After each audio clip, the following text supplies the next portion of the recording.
मुंबईतल्या विक्रोळी परिसरात सुद्धा राजकीय वातावरण तापल्याचं पाहायला मिळतंय। प्रभाग 124 मध्ये शिवसेना विरुद्ध ठाकरे सेना असा थेट सामना आहे आणि या दोन्ही पक्षांमध्ये आरोप प्रत्यारोपांची मालिका सुरू आहे। पैसे वाटपाच्या आरोपांवरून दोन्ही पक्षांमध्ये वाद झाल्याचं पाहायला मिळालं। पैसे वाटपाच्या वादावरून कार्यकर्त्यांमध्ये हाणामारी देखील झाली। यावेळेला शिवसेनेच्या कार्यकर्त्यांवर पोलीस ठाण्यामध्ये गुन्हे दाखल करण्यात आले।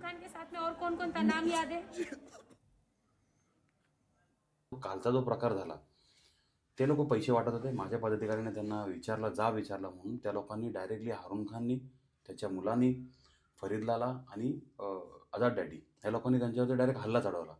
पण त्यांचे आरोप माझ्यावरती की बाबा आम्हीच प्लॅनिंग वगैरे केले, हे ते केलं। तर आमच्या लोकांना लागलंय, प्लॅनिंग कोण करणार? मी तर नव्हतो जागेवरती, मी वॉर्डामध्ये नाहीये, मग कसं काय कोण प्लॅनिंग करणार?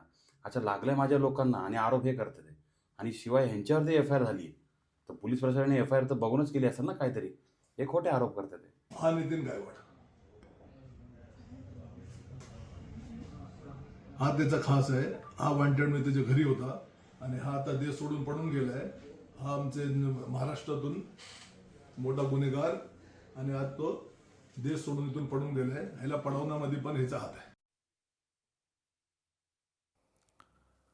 पैसे वाटपाच्या आरोपावरून दोन्ही पक्षांमध्ये मोठा वाद झाल्याचं आता सध्या पाहायला मिळतंय।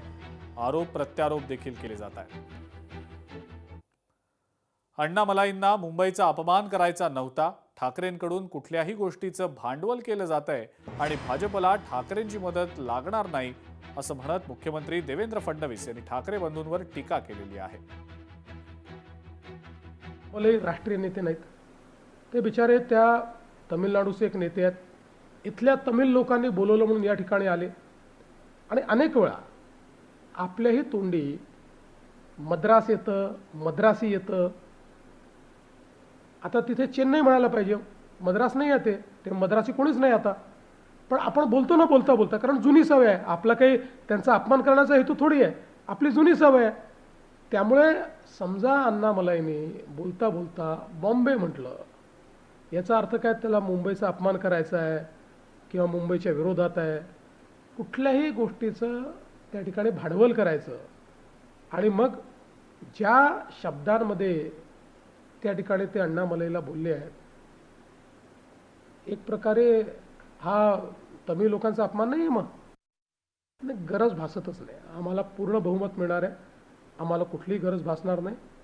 राजकीय संबंध इस्टॅब्लिश होण्याचं मला काही त्या ठिकाणी कारण दिसत नाही। वैयक्तिकदृष्ट्या ते काही शत्रू नाही आहेत, आम्ही बसून चहा पिऊ शकतो, त्याला अडचण नाही आहे।